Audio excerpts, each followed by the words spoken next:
ಅಸಾಂಜ್ ದುಸ್ವಪ್ನದ ಅಂತ್ಯ, ಪತ್ರಿಕಾ ಸ್ವಾತಂತ್ರ್ಯ ಹನನದ ಆರಂಭ. ಅಭಿವ್ಯಕ್ತಿ ಸ್ವಾತಂತ್ರ್ಯದ ಬಹುದೊಡ್ಡ ಪ್ರತಿಪಾದಕ ತಾನು ಅಂತ ಡಂಗೂರ ಹೊಡೆಯುವ ಅಮೆರಿಕ ದೇಶ ಇಂತಹ ಸ್ವಾತಂತ್ರ್ಯದ ಪ್ರತಿಪಾದಕ ಒಬ್ಬನನ್ನ 14 ವರ್ಷಗಳ ಕಾಲ ಎಡಬಿಡದೆ ಬೇಟೆಯಾಡಿದ ವಿಪರ್ಯಾಸದ ಕಥೆ ಇದು. ತಾನು ಮಾಡಿಲ್ಲದ ತಪ್ಪನ್ನ ಮಾಡಿದ್ದೇನೆ ಅಂತ ಬಲವಂತದ ತಪ್ಪೊಪ್ಪಿಗೆ ಪಡೆದು ಆತನಿಗೆ ಸ್ವಾತಂತ್ರ್ಯದ ಭಿಕ್ಷೆ ನೀಡಿರುವ ವಿಡಂಬನೆಯ ವ್ಯಥೆ ಇದು.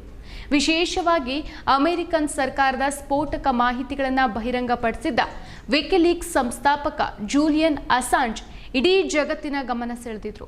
ಅಮೆರಿಕ ಸರ್ಕಾರದ ಸಾವಿರಾರು ಗೌಪ್ಯಗಳನ್ನು ಬಯಲಿಗೆಳೆದು ಪ್ರಕಟಿಸಿದ್ದೇ ಅವರ ಮಹಾ ಅಪರಾಧ ಆಗಿತ್ತು. ವಿಕಿಲೀಕ್ಸ್ ಯುಎಸ್ ಸೇನೆಯ ಮಾಜಿ ಗುಪ್ತಚರ ಚೆಲ್ಸಿಯಾ ಮ್ಯಾನಿಂಗ್ ಒದಗಿಸಿದಂಥ ಸಾವಿರಾರು ಗೌಪ್ಯ ದಾಖಲೆಗಳನ್ನು ಸಹ ಪ್ರಕಟಿಸಿತ್ತು.